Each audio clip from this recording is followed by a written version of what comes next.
भगवत गीता में भगवान कृष्ण ने अर्जुन को हर वो बात समझाई है जो हर किसी को जीवन में समझना बहुत जरूरी है।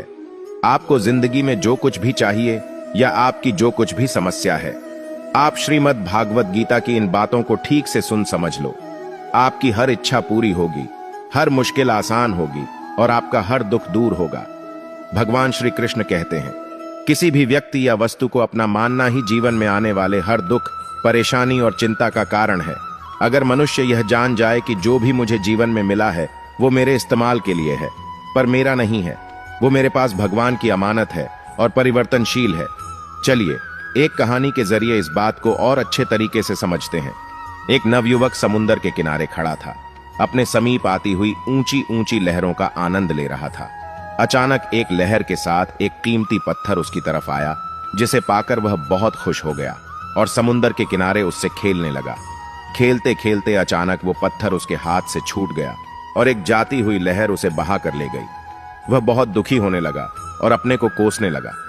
इसका कारण यह था कि थोड़ी सी ही देर में उसके अंदर यह बात पक्की हो गई कि यह छड्डी मेरी है। हम सब भी संसार में ऐसे ही करते हैं। जो हमें यहाँ मिलता है हम उसे अपना मान लेते हैं और उससे अटैच हो जाते हैं, लेकिन क्योंकि परिवर्तन संसार का नियम है, जब वो चीज या व्यक्ति हमसे छूटता है हम स्वीकार नहीं कर पाते हैं और बहुत दुखी हो जाते हैं। अपने वर्तमान में ज्यों कल की चिंता न करो। जो भी व्यक्ति अपने गुजरे हुए कल या आने वाले कल में जीता है, उसके विषय में ही सोचता रहता है, वो जिंदगी में कभी खुश नहीं रह सकता। देखा जाए तो बीते हुए कल और आने वाला कल का कोई अस्तित्व ही नहीं है, वह केवल आपकी सोच में विद्यमान है। अपने मन को सदा ऐसे शिक्षित करो कि आप अपने आज के आनंद में जी सको, अपने प्रत्येक पल की मौज ले सको। जो आपके साथ गलत करते हैं उसका विरोध जरूर करें। अगर आप सामने वाले का गलत व्यवहार सहते रहेंगे तो वह आपके साथ गलत करता ही रहेगा।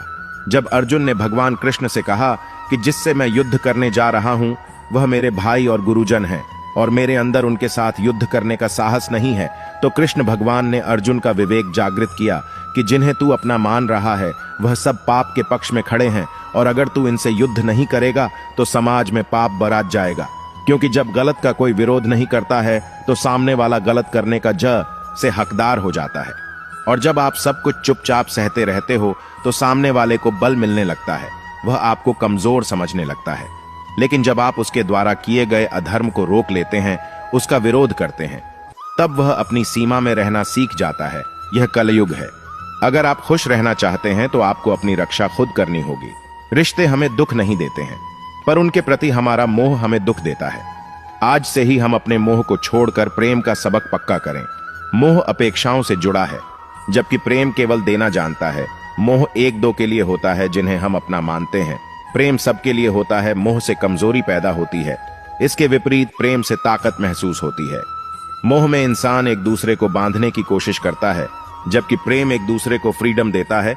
भगवत गीता हमें सिखाती है कि हमें सदैव अच्छे कर्म करने चाहिए। परमात्मा की प्रकृति में इंसाफ अवश्य होता है।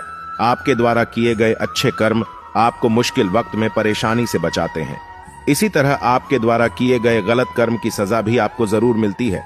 चलिए इस कहानी के जरिए इस बात को और अच्छे प्रकार से स्पष्ट करते हैं। एक बार एक गांव में रहने वाले दो दोस्त शहर गए। वहां उन्होंने काफी धन कमाया। अब दोनों ने वापस गांव जाने के बारे में विचार किया। रास्ते में एक दोस्त के मन में खोट आ गया कि मैं इसे मार दूं तो सारा धन मेरा हो जाएगा, नहीं तो मुझे इसका आधा धन इसको देना पड़ेगा। और उसने ऐसा ही किया। समय गुजरता गया। अब उस व्यक्ति के घर में एक बेटा पैदा हुआ। वह बचपन से ही बीमार रहने लगा। उसके पिता उसका हर संभव इलाज कराते, पर वो ठीक ही नहीं हो पाता था। एक दिन उसके पिता ने उससे कहा कि बेटा, तू इतना बीमार क्यों रहता है? मैंने अपना सब कुछ तेरे इलाज में खर्च कर दिया, पर फिर भी मैं तुझे ठीक नहीं कर सका। इस पर उसके बेटे ने जवाब दिया कि मैं आपका बेटा नहीं हूं, बल्कि आपका वही मित्र हूं जिसको आपने पैसों की वजह से मार दिया था। अब मेरे इलाज में आपका सारा पैसा खर्च हो गया, मेरा बदला पूरा हुआ, अब मैं जा रहा हूं।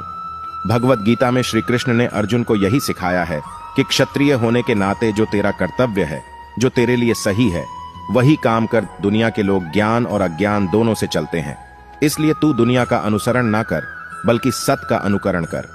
ऐसे ही हर इंसान का अलग अलग कर्तव्य होता है। हम कभी भी कुछ भी इसलिए ना करें कि सब लोग यही करते हैं। अगर आप भी वही करोगे जो सारी भीड़ कर रही है तो आप उस भीड़ में कहीं खो जाओगे। लेकिन अगर आप विवेक विचार करके वो काम करोगे जो आपके लिए सही है, जिसकी आप में प्रतिभा है, तो सारी भीड़ में भी आप अलग नजर आओगे।